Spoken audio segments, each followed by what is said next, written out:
I'm Dr. Ester Pollard. I'm originally from Corpus Christi, Texas, and I love a challenge. And they call me sometimes the hunter. I like to find what the diagnosis is. I like what I do.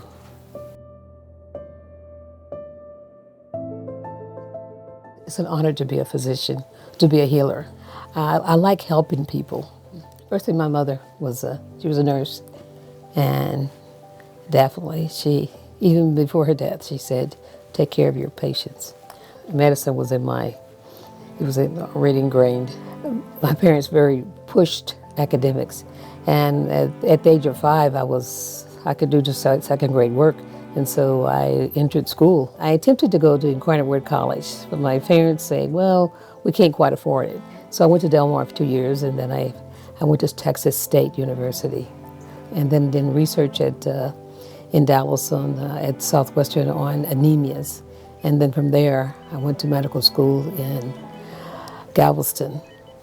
All women, I think, had some difficulties, but minority women, I think, particularly blacks, they tested you a little bit harder.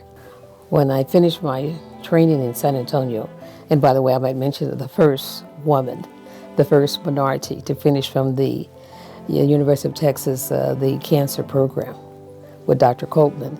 After I finished that, I then did internship in Detroit, and I did residency in New York City. In Detroit, I went to that hospital, I worked on that floor, and that breast cancer, and that became, this is it. I want to do cancer. And I had one bad aspect. We were going to buy a house there in Detroit, but this man next door says, you have a dog and you have a kid. I don't think you should buy this house in this neighborhood. By the way, this is a predominantly white neighborhood. I had left Detroit after that year and went to New York. Even at Harlem, a lot of the chiefs of the department were not black. He was chief of the section of internal medicine. And when I went there, this is funny. They had never had a resident from Texas. They actually thought I was going to come up in a horse, riding a horse, and I thought, oh my goodness, no. And when I finished that residency, I was thinking about doing some more studies, and the other option would be, why don't you want to travel and do things, and so I joined the Air Force, and it was an interesting experience. I was in Biloxi, Mississippi for a couple of years, and particularly in that city, there was some overt discrimination. Oh my goodness. My husband would go to some places and they would say, boy, you're not welcome here. And we'd talk about right across from the hospital. And as we drove in, believe it or not, the Ku Klux Klan was collecting money. But it actually turned out to be a pretty good experience thereafter. I think I learned a lot. The base commander said, you're running a private practice on base, because a lot of the patients would specify they wanted to come when I was there. It's nice that I'm black. I think we age slower. Look at me. You have a challenge, even as a 5 or 6 year old. And so to be black, you always think you have to fight for your place or for your recognition of what you do, and you're not always accepted.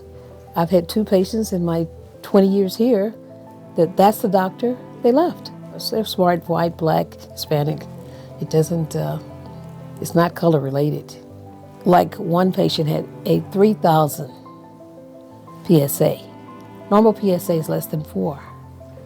And so he had been told, you're a dead man. You should go to hospice. Well, we're talking about 7 years later. I got that PSA down from 3,000 down to 2. That's a good feeling. And they also, the patients, he brings cakes and cookies and stuff. But I like oncology because these people really need compassion. And then a lot of people say, we know you care. That makes a difference.